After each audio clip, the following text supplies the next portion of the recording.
Europeos comenzaron a doblegar. Putin recibió la primera llamada tras la comunicación de Donald Trump.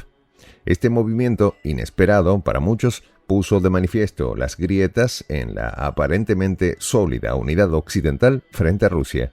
Fue Olaf Scholz, el canciller alemán, quien tomó la iniciativa de contactar al Kremlin tras más de 2 años de silencio diplomático. Pero, ¿qué motivó a Berlín a dar este paso?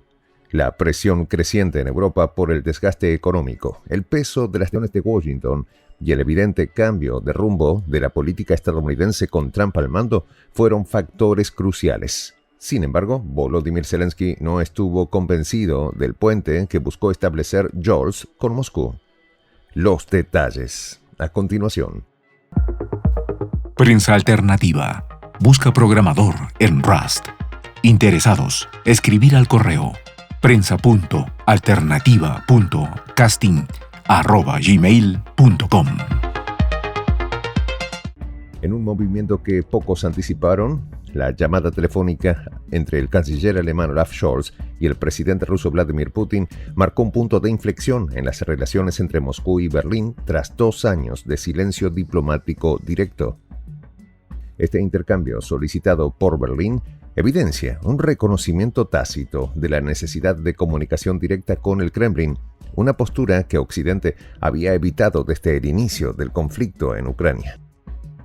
En medio de tensiones geopolíticas y dudas internas, Ucrania reaccionó con furia y escepticismo, describiendo el gesto como abrir la caja de Pandora. No obstante, el diálogo fue más que una mera formalidad.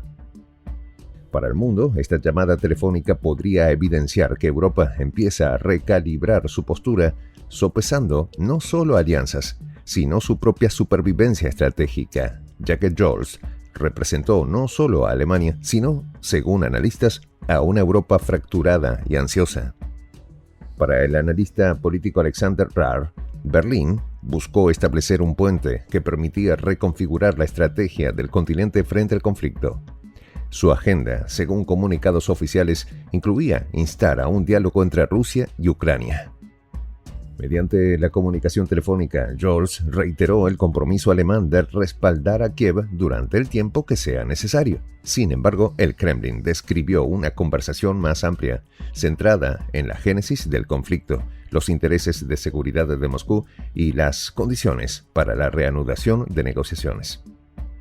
Las propuestas de Rusia son bien conocidas y fueron esbozadas en un discurso pronunciado en junio en el Ministerio de Asuntos Exteriores ruso.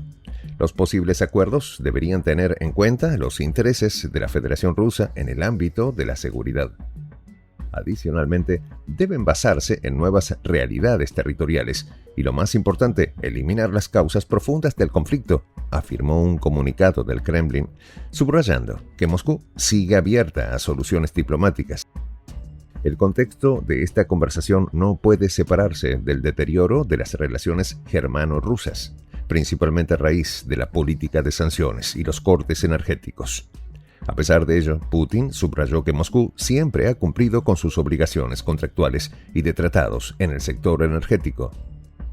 De esta manera, el Kremlin dejó la puerta abierta a una cooperación económica si Berlín muestra interés genuino.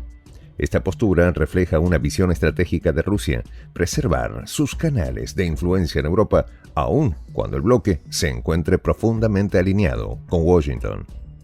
La reacción de Volodymyr Zelensky no se hizo esperar.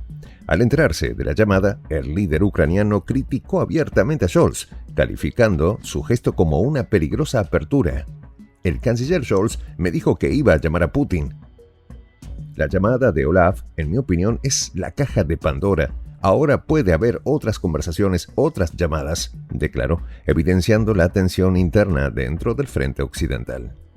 Desde la perspectiva ucraniana, cualquier acercamiento entre Rusia y Europa podría interpretarse como una erosión de la unidad contra Moscú. El panorama europeo, mientras tanto, se encuentra dividido. Países como Hungría y Eslovaquia, liderados por Viktor Orbán y Robert Fico, respectivamente, abogan por un enfoque diplomático, mientras que otras naciones insisten en mantener una línea dura. El politólogo alemán Alexander Rar resumió el dilema. Quizás algunos vean las acciones de Scholz como una traición a los intereses de la Unión Europea. Sin embargo, el canciller necesitaba agregar su nombre al campo de las fuerzas de paz. Es posible que muchos alemanes estuvieran esperando una llamada del líder del gobierno a Putin. En este contexto es crucial considerar el papel de la opinión pública alemana. La sociedad, cansada del conflicto prolongado, ha mostrado signos de impaciencia, especialmente en las regiones orientales del país.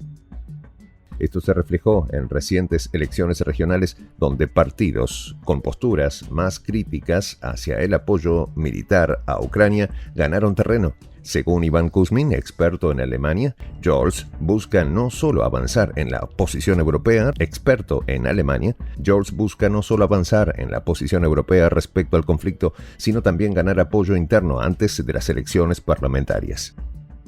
En cuanto al contenido de la conversación, algunos medios occidentales minimizaron su alcance, limitándose a resaltar la discusión sobre Ucrania.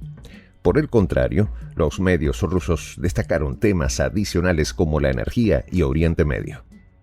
Este desequilibrio refleja las prioridades políticas de cada lado. En Rusia, el Nord Stream sigue siendo un símbolo de cooperación económica posible, aunque frágil. Todavía existe y puede funcionar una línea del Nord Stream. Esto tiene un interés económico imprescindible tanto para Rusia como para Alemania, afirmó Kuzmin, sugiriendo que este proyecto podría resurgir como una herramienta diplomática. En Oriente Medio, el papel de Rusia como mediador también fue discutido, con Putin detallando los esfuerzos para reducir tensiones en una región históricamente volátil. Este aspecto subraya la capacidad de Moscú para proyectar influencia global, incluso en medio de un conflicto tan absorbente como el de Ucrania. A nivel táctico, la llamada parece haber sido una maniobra calculada por Scholz para mantener a Alemania y Europa en el juego diplomático. Estrategia que surge especialmente en un momento en que la postura de Estados Unidos podría cambiar drásticamente.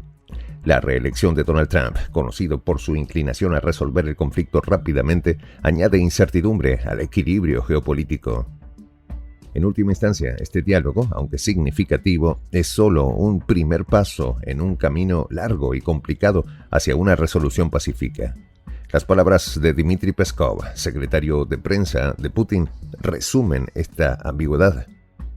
Todavía no se habla de coincidencia de opiniones sobre la cuestión ucraniana, pero calificamos de positivo el hecho mismo del diálogo. La llamada entre Scholz y Putin puede ser vista como un acto simbólico, un recordatorio de que Europa reconoce la necesidad de negociar directamente con Moscú. Sin embargo, el verdadero desafío radica en transformar estos gestos iniciales en acciones concretas que puedan aliviar el conflicto y reconfigurar las relaciones internacionales en un mundo cada vez más fragmentado. En esta comunidad nos juntamos para, por ejemplo, conversar, interactuar, tener puntos de idea distintos, pero, por ejemplo, también tenemos un club de lectura donde leemos fragmentos de libros que consideramos que son importantes para crecer intelectualmente. También, por ejemplo, hacemos algo como lo que hace nuestro amigo el jefazo ahí en Bolivia. Les cuento la experiencia que me parece fascinante.